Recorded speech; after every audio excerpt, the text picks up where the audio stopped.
a rich man's world.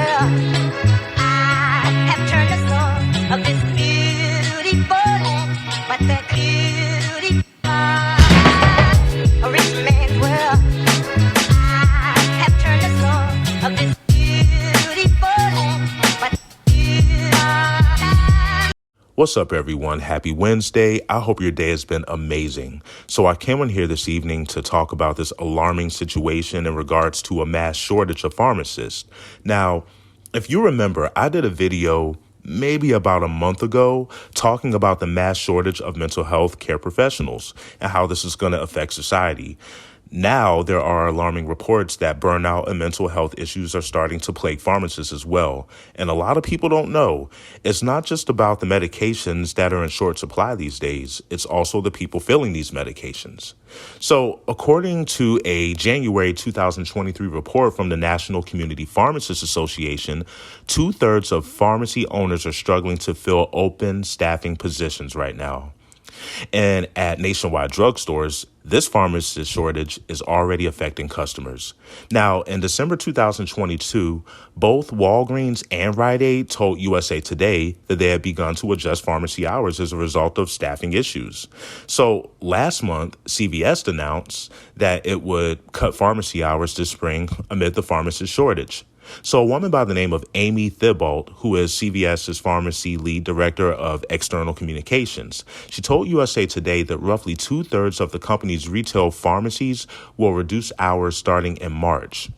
Now, the reduced hours will occur during times when there is a low patient demand or when stores have only one pharmacist at the pharmacy, which I don't understand because people are always in need of medications, right? What I want you to do is check out this news clip, and I'll be right back with my thoughts, and I'll let you know how all of this ties in together in regards to the pharmacists and the mental health professionals. I'll be right back. CVS announcing that 2/3 of its pharmacies at some 9,000 stores will adjust their hours beginning in March. Walmart also planning to start closing its pharmacies at 7 instead of 9 on weeknights at about 4,600 locations. The industry shift meant to maximize efficiency, but still unsettling to some. That's ridiculous. If most people work 9 to 5s, realistically, you don't get home till like 6 o'clock. You're not going to have enough time to get to any pharmacy after work. Slashing hours, just the latest attempt to deal with a nationwide shortage of pharmacists. In a statement, CVS saying the change was part of a periodic review to make sure that stores are open during peak demand. Walmart says they're making the cuts in part to enhance their pharmacy team's work-life balance, but also to maintain the best level of service for customers, who also worry about juggling schedules. What kind of a difference would that make for you? Well, you have to go in the middle of the day. So when you're rushing to go pick up a child from school, or when you're rushing to work, or at lunchtime, you have to get out and go pick up your prescription. Drugstores, already strained by the COVID pandemic, and this winter a busy flu and virus season, have pharmacists wearing many hats. Not only are we still trying to fill everybody's, heart medicine and blood pressure medicine and all those antibiotics, but we're also now trying to fill prescriptions for COVID. So multiply our workload times a million. Amanda Poole recently made the hard choice to leave her job as a CVS pharmacist after 10 years. She says she was stretched so thin, she feared of making a fatal mistake. We just have gotten to the point where it's either our job as a pharmacist, we're going to work and put up with it and deal with it and maybe potentially hurt somebody and harm a patient, or we're going to step back and step away. And that's what I ended up doing. Heightening the urgency, the Bureau of Labor Statistics predicts slower than average employment growth for pharmacists over the next decade as demand is only rising. Some companies are using new tactics to attract staff, like big bonuses and pay bumps. Walgreens upping its signing bonus to $75,000 this year for pharmacists. They say they're now seeing positive staffing trends.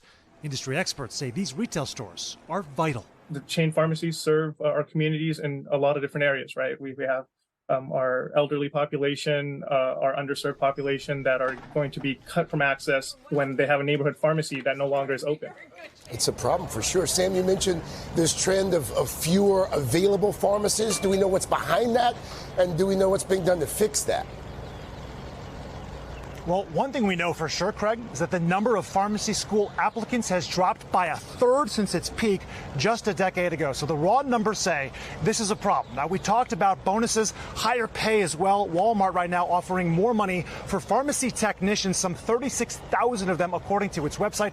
The reason, Craig, that is so important is because industry-wide right now, a lot of these pharmacists are being asked to do not just filling prescriptions, but also administering vaccines, answering phone calls, going to the drive-thru, this whole host of job responsibilities that oftentimes would be for several people, but it's falling down to one person. Yeah. Craig? Demanding job indeed. All right, thank you. Sam Brock there in Florida. Sam Pharmacists are so knowledgeable, too. So hug a pharmacist today. It's not just filling the prescription. Yeah. This is becoming an inconvenience for a lot of different reasons. This pretty much affects everyone from the customers to the pharmacists. So on one hand, so many people are in need of medications, and everyone's health diagnosis is different. You have some folks that literally take a cocktail of medications to help them stay afloat.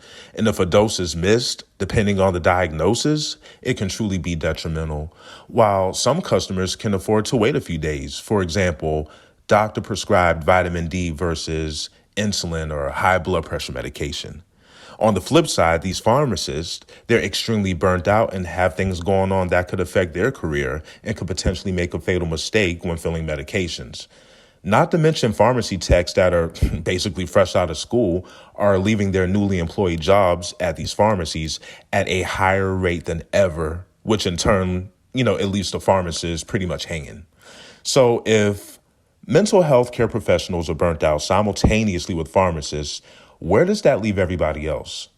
Because a pharmacist can't fill or refill a medication without proper approval, from the doctor or the physician. So being that many can't find a psychiatrist nowadays anyway, and now pharmacies are shortening their hours for their own well-being, amongst other things, this is bad, and the snowball effect is definitely noticeable. Anyway, share your 2 cents, like, share, subscribe, leave a comment, let me know what you think. All right, I'm out. A rich man's world.